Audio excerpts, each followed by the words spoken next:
സ്വാഗതം MTNS മീഡിയയിലേക്ക്. സ്നേഹിതരെ, തൻ്റെ ഗുഡ് മോർണിംഗ് അവിടെ ഇരിക്കട്ടെ പോയി മാനസാന്തരപ്പെടുക. ഒരു ദൃക്സാക്ഷി പങ്കുവച്ച ഒരു സന്ദേശമാണ് ഇവിടെ വിചിന്തനം ചെയ്യപ്പെടാൻ പോകുന്നത്. പശ്ചാത്തലവും സാഹചര്യവും. ഇപ്പോൾ ഏകീകൃത ബലിയർപ്പണം നടക്കുന്ന തിരുവാങ്കുളം ദേവാലയമാണ് ഇതിനെ കളമൊരുങ്ങാനുള്ള സാഹചര്യമുണ്ടാക്കിയത്. അവിടെ നടന്ന ഒരു വിവാഹ ചടങ്ങിൽ അഭിവന്യ കർദിനാൾ ആലഞ്ചേരി മാർ ഗീവർഗീസ് മെത്രാപ്പോലിത്ത ക്ഷണിക്കപ്പെട്ടിരുന്നു. എങ്ങനെയോ സഭയുടെ ഇപ്പോഴത്തെ കണ്ടകോടാലിയും സിറോ-മലബാർ സഭയുടെ മുൻ തലവനും പിതാവുമായ ആലഞ്ചേരി പിതാവിനെതിരെ വ്യാജരേഖ നിർമ്മാണ കേസിൽ പ്രതിയാകുമോ എന്ന് സംശയിക്കാവുന്ന തരത്തിൽ ഡിജിറ്റൽ തെളിവുകൾ കാണപ്പെടുകയുണ്ടായ സാക്ഷാൽ താരു എന്ന് പറഞ്ഞാൽ ഭരണിക്കുളങ്ങര അവിടെ ഉണ്ടായിരുന്നു. അദ്ദേഹം അവിടെ വന്നപ്പോൾ ആലഞ്ചേരി പിതാവിനെ കണ്ടതും ഗുഡ് മോർണിംഗ് പറഞ്ഞു. അപ്പോൾ അദ്ദേഹം തിരികെ പറഞ്ഞ ഒരു മറുപടിയാണ് ഇവിടെ ഞാൻ പങ്കുവച്ചത്.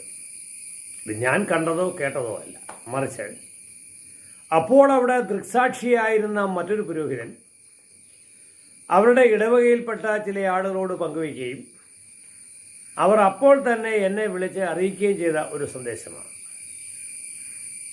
ഇതിലൊരു പ്രത്യാശയുടെ ലക്ഷണം പ്രകടമാകുന്നുണ്ട്. അത് മറ്റൊന്നുമല്ല, നാളിതുവരെ തനിക്കെതിരെ ഹീനവും നികൃഷ്ടവുമായ ക്രൂര നടപടികൾ സ്വീകരിച്ചിരുന്ന ഒരു പിതാക്കന്മാർക്കെതിരെയോ ഒരു പുരോഹിതനെതിരെയോ ഒരു വാക്കുകൊണ്ട് പോലും വേദന നൽകാത്ത സാക്ഷാൽ ആലഞ്ചേരി പിതാവ് പ്രതികരിക്കാൻ തുടങ്ങിയിരിക്കുന്നു. തൻ്റെ പേരിലുണ്ടായിരുന്ന ഈ ആരോപണത്തിന് തനിക്കെതിരെ ഉണ്ടാക്കിയ ഒരു വ്യാജരേഖയുടെ അന്വേഷണം ദ്രുതഗതിയിലാക്കുവാൻ പരിശുദ്ധ സൂനകദോസ് നടപടി സ്വീകരിക്കണമെന്നൊരു അഭ്യർത്ഥന അദ്ദേഹം അവിടെ വെച്ചിട്ട് അവിടെ ഉണ്ടായിരുന്ന ചില കോമാളികൾ അത് നിരാകരിച്ചു എന്ന് അറിയാൻ കഴിയുന്നു. വാർത്തകൾ രേഖാമൂലം പുറത്തു വന്നിട്ടില്ലെങ്കിലും ചില സന്ദേശങ്ങൾ പുറത്തു വരുന്നുണ്ട്.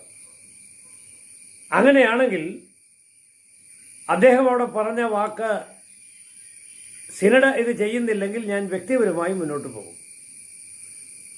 ആ തീരുമാനം അദ്ദേഹം എടുത്തുവെങ്കിൽ പ്രതികരിക്കാൻ തുടങ്ങിയിരിക്കുന്നു. അഭിവന്യ പിതാവെ, ഈ ആർജവം ഒരു വർഷം മുമ്പ് അങ്ങ് കാണിച്ചിരുന്നെങ്കിൽ പലരും ഇന്ന് സഭയ്ക്ക് വെളിയിലാകുമായിരുന്നു. ഒരു കാര്യം അങ്ങ് ഓർക്കേണ്ടതുണ്ട്.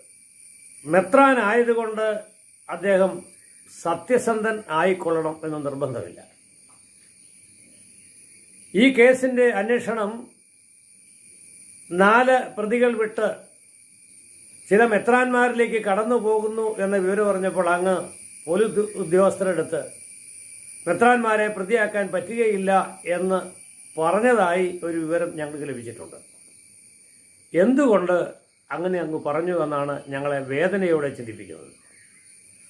കള്ളൻ എന്നും കള്ളൻ തന്നെയാണ്.